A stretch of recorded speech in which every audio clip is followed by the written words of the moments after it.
Video शुरू करने से पहले चैनल को सब्सक्राइब करना न भूलें और हाँ, बेल आइकन भी प्रेस करें।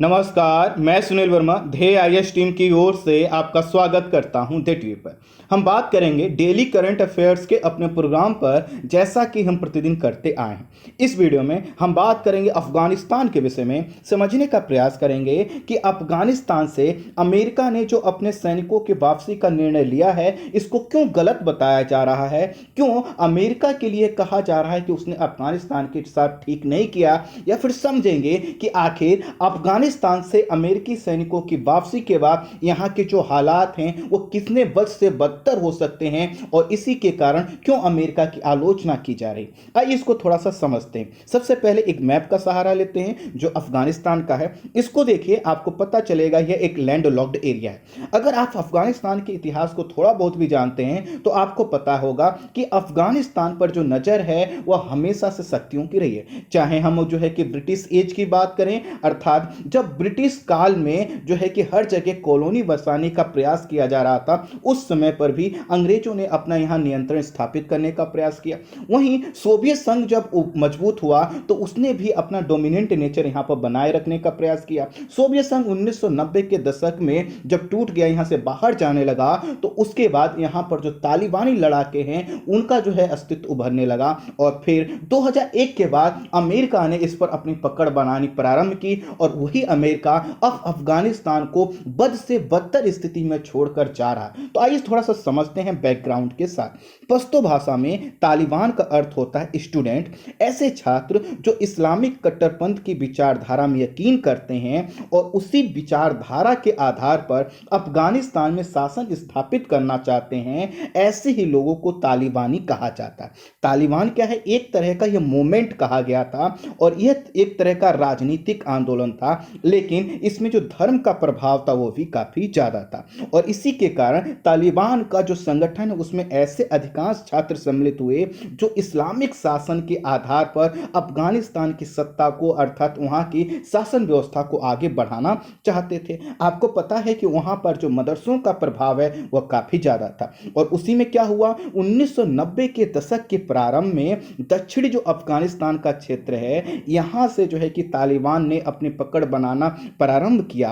और जब सोवियत संघ यहां से वापस जाने लगा, अर्थात उसकी सेनाएं यहां से वापस जाने लगी, तो एक ऐसी कंडीशन वहां पे क्रिएट हुई कि अफगानिस्तान में जो गुट थे, कई जो है कि कबीले समुदाय के लोग थे, ये आपस में लड़ने लगे, छोटे छोटे गुट बनने लगे और ऐसे ही एक बड़ा गुट बना जिसका नाम था तालिबान। और तालिबान में क्या हुआ, उस समय के जो मदरसे में पढ़ने वाले छात्र थे उन्होंने अपना जो राजनीतिक नियंत्रण है यह जो है कि अफगानिस्तान पर बढ़ाना प्रारंभ कर दिया और यहां से एक हिंसा का दौर बढ़ना चालू हुआ। इसको तो प्रारंभ में जो फंडिंग की गई वह सऊदी अरब से की गई और प्रारंभ में तालिबान ने यहां अफगानिस्तान में जो भ्रष्टाचार था, जो अव्यवस्था थी, उस पर अंकुश लगाने का प्रयास किया और इसी के कारण वहां के जो लोग थे उनका भी इनको समर्थन मिलता चला गया। और धीरे धीरे अब तालिबान ने अफगानिस्तान पर अपना नियंत्रण बढ़ाना प्रारंभ कर दिया। 1995 में तालिबान ने ईरान से लगा जो हेरात प्रांत है उस पर कब्जा कर लिया और 1996 में बुरहानुद्दीन रब्बानी की जो सरकार अफगानिस्तान में थी उसको हटाकर काबुल अर्थात राजधानी पर ही कब्जा कर लिया। 1997 तक तो आते आते लगभग 90% अफगानिस्तान के क्षेत्र पर इसने कब्जा कर लिया और यहां की सरकार को मान्यता दी गई पाकिस्तान, सऊदी अरब और संयुक्त अरब अमीरात जैसे देशों के द्वारा। इस समय लगभग 60 से 70 हजार तालिबान लड़ाके हैं जो कि किसी भी तरह से यहां पर जो सत्ता है वो अपने पास रखना चाहते हैं। लेकिन इसी बीच एक और घटना घटित होती है और वह है अमेरिका पर अटैक होता है जिसको हम 9/11 के नाम से जानते हैं। क्योंकि जो 9/11 का अटैक हुआ था यह अफगानिस्तान की धरती से किया गया था और इसमें अलकायदा शामिल था और अलकायदा को समर्थन दे रहा था या उसको संरक्षण दे रहा था यही तालिबानी गुट। इसके बाद क्या हुआ, 9/11 की घटना के बाद अमेरिका जो है कि अफगानिस्तान पर टूट पड़ा और उसको साथ मिला ब्रिटिश और जो है कि फ्रांस जैसे देशों का, नाटो के सैनिकों का। और धीरे धीरे क्या हुआ कि अमेरिका ने जो है कि तालिबान को पीछे धकेलना प्रारंभ कर दिया, लेकिन अमेरिका पूरी तरह से सफल नहीं हो पाया। 20 साल अर्थात 2001 से लेकर 2021 तक अगर देखा जाए तो 20 साल में 2300 से अधिक अमेरिकी सैनिकों की मृत्यु हो चुकी है, 450 से अधिक ब्रिटेन के सैनिकों की मृत्यु हो चुकी है, 6,000 से 6,000 नहीं 60,000 से ज़्यादा अफगानी सुरक्षा कर्मियों की मृत्यु हो चुकी है और हजारों जो है कि निर्दोष लोगों की जान चुकी। तो क्या हम समझें कि अब अफगानिस्तान में सब कुछ ठीक हो चुका है? जी बिल्कुल भी ठीक नहीं हो चुका है। दरअसल अभी क्या हुआ है कि अफगानिस्तान में तालिबान जो बीच में कमजोर हुआ था, फिर से उसका जो समर्थन है वो मिलने लगा है, फिर से वो मजबूत होने लगा है और अब तो वह सीधे सीधे अमेरिका के जाने का इंतजार कर रहा है और उसके जाने के बाद जो कंडीशन होने वाली है उसकी व्याख्या मैं आगे आपको बताऊंगा। कुल मिलाकर अफगानिस्तान की धरती से अमेरिका ने यह जरूर किया कि 9/11 जैसी कोई घटना नहीं हुई, लेकिन 20 साल बाद भी यहां पर शांति नहीं है। तालिबान अफगानिस्तान की निर्वाचित सरकार को अपने बराबर का भी दर्जा नहीं देता, अर्थात वह उसको कुछ मानता ही नहीं। 2020 की एक रिपोर्ट बताती है कि दुनिया में इस समय अर्थात 2020 में जितने भी लोगों की किसी भी प्रकार के विस्फोट से मृत्यु हुई उसमें सर्वाधिक जो मरने वाले लोग थे वह अफगानिस्तान के थे और जिसमें बड़ा हाथ किसका था? तालिबान का था। अमेरिका अब अपने सैनिकों को वापस ले जा रहा है, जैसा कि हमने बताया कि वह जब वापस ले जा रहा है तो उसके लिए उसने डेट रखा है 11 सितंबर का और 11 सितंबर के बाद अमेरिका की फौज यहां पर नहीं रहेगी। लेकिन उसी बीच में क्या हुआ है कि तालिबान ने अफगानिस्तान के अन्य क्षेत्रों पर अपना जो कब्जा है या पैर पसारना उसको प्रारंभ कर दिया है। लगभग 370 में से 50 जिलों पर उसने अपना विस्तार कर लिया है, अर्थात फिर से वही कंडीशन क्रिएट होती जा रही है जो 1990 के दशक में क्रिएट हुई थी। संयुक्त राष्ट्र की रिपोर्ट बताती है, उसने चेतावनी भी दी है कि ये अगर जहां एक और विदेशी सैनिक अफगानिस्तान से वापस जा रहे हैं, तालिबान ने पकड़ और विस्तार अपना बढ़ा दिया है और अफगानिस्तान के साथ साथ पड़ोसी जो देश हैं उनके लिए भी तालिबान खतरा बन सकता है। तालिबान तेजी से जो है कि सैन्य उपकरणों पर कब्जा कर रहा है, सैन्य दृष्टिकोण से महत्वपूर्ण क्षेत्रों पर कब्जा कर रहा है और साथ ही साथ वह अपने क्षेत्र में जितने भी अन्य लोग हैं जो अभी तालिबान से नहीं जुड़े थे उनको बलपूर्वक अपने में शामिल करवा रहा है। पिछले साल ही संयुक्त राष्ट्र की एक रिपोर्ट आई थी जिसमें चेतावनी दी गई थी कि तालिबान में अभी भी अलकायदा के लोग हैं जिनके खात्मे का दावा जो है कि अमेरिका करता आया है वो अभी हो ही नहीं पाया है। हाल ही में क्या हुआ है कि अमेरिका की एक इंटेलिजेंस की रिपोर्ट आई है, वो ये कहती है कि अफगान की जो सरकार है, अफगानिस्तान की जो निर्वाचित सरकार है वो अमेरिका के सैनिकों की वापसी के 6 माह के अंदर ही गिर सकती है। तालिबान इतना मजबूत हो चुका है। यहां कई अन्य संगठन हैं जो तालिबान से लड़ते आए हैं जिनका सहारा जो है कि अमेरिका ने भी लिया है। तो बहुत बड़ी संभावना है कि ये जो देश है फिर से गृह युद्ध में फंस जाए और इतने सालों में जो अमेरिका अचीव करना चाहता था या जिस अफगानिस्तान की कल्पना उसने पूरे विश्व से करवाई थी, कहां यहां पर शिक्षा होगा, स्वास्थ्य की सुविधाएं होंगी, इंफ्रास्ट्रक्चर होगा, स्थायी सरकार होगी, यहां आतंकवाद खात्मा होगा, गरीबी, बेरोजगारी और कुपोषण जैसी समस्याओं में भी वह सहयोग करेगा, वह कुछ भी होता हुआ दिखाई नहीं दे रहा है।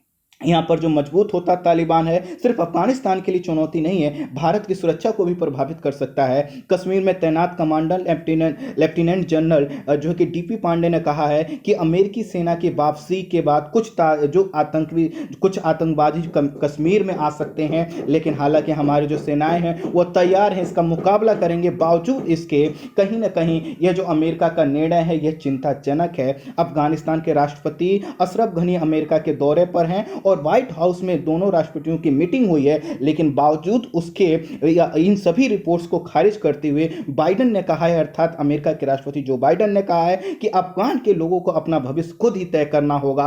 और इस तरह से अमेरिका ने एक तरह से देखा जाए तो तालिबान और जो है कि अफगानिस्तान की सरकार को एक दूसरे से लड़ने पर छोड़ दिया है और यहां पर जो कंडीशन क्रिएट होगी वो काफी वर्ष हो सकती है। बाइडेन ने जरूर कहा है कि अमेरिका आगे भी अफगानिस्तान का राजनीतिक और आर्थिक सहयोग करेगा, लेकिन आर्थिक और राजनीतिक सहयोग के साथ साथ यहां पर सैन्य सहयोग की आवश्यकता है, जिससे अमेरिका ने कदम पीछे छूट लिए हैं। अमेरिका अपने सैनिकों की वापसी के साथ साथ अफगानिस्तान के लगभग 50,000 लोगों को भी बाहर निकालने का प्रयास कर रहा है जिन्होंने तालिबान के अगेंस्ट में जो है कि साथ दिया, लेकिन यहां के जो 50,000 लोग हैं इनको भी ये चिंता है कि ये पूरी तरह से वापस नहीं जा पाएंगे। इसलिए नहीं जा पाएंगे कि अमेरिका की जो वीजा की पॉलिसी है, वहां की जो इमिग्रेशन की पॉलिसी है वह काफी कठोर है और ये लोग उस पर खड़े नहीं उतरेंगे। तो ऐसे में जिन लोगों ने अमेरिका का साथ दिया, तालिबान के खिलाफ उनका क्या होगा, ये भी एक प्रश्न चिन्ह बना हुआ है। इसके अलावा यहाँ के जो लोग हैं उनका कहना है कि तालिबान जैसे जैसे मजबूत हो रहा है, फिर से हमें वही डर है कि यहाँ की जो महिलाएं हैं उनके लिए फिर से चिंताजनक कंडीशन होगी।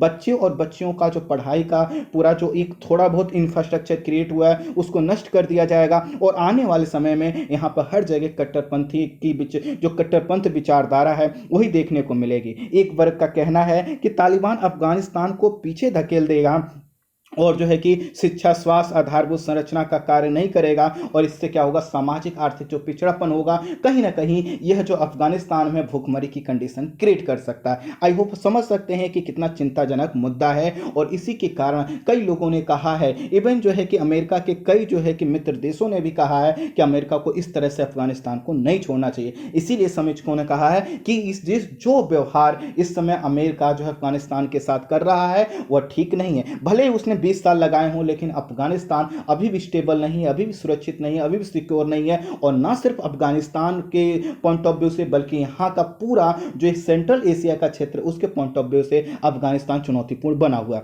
थोड़ा सा भारत अफगानिस्तान संबंध देख लेते हैं। तो भारत और अफगानिस्तान के संबंध जो है कि ऐतिहासिक रहे हैं। आपको पता है कि सोवियत हस्तक्षेप के दौरान अफगानिस्तान के सोवियत समर्थित लोकतांत्रिक गणराज्य को मान्यता प्रदान करने वाला एकमात्र दक्षिण एशियाई जो देश था वह भारत था। और इसके जो है कि सोवियत बलों के चले जाने के बाद अर्थात 1990 के दशक में भारत जो है कि तालिबान विरोधी उत्तरी गठबंधन के प्रमुख समर्थकों में से एक बन गया, और सन 2005 में भारत ने सार्क संगठन में अफगानिस्तान की सदस्यता का प्रस्ताव दिया। कुल मिलाकर भारत जो है कि हमेशा यहां पर शांति और स्थिरता चाहता है, और वो तालिबान के अगेंस्ट में रहा है। सन 2011 में भारत ने अफगानिस्तान के साथ रणनीतिक साझेदारी अनुबंध किया। इसके माध्यम से भारत द्वारा अफगानिस्तान की अवसंरचना अर्थात इंफ्रास्ट्रक्चर, संस्थानों के पुनर्निर्माण, शिक्षा और तकनीकी विकास हेतु सहायता भी दी जा रही है। आपको पता है कि जो है कि भारत का यह मानना है कि जैसे जैसे यहाँ पर इंफ्रास्ट्रक्चर बढ़ेगा, विकास की प्रक्रियाएं बढ़ेंगी, शांति बढ़ेगा,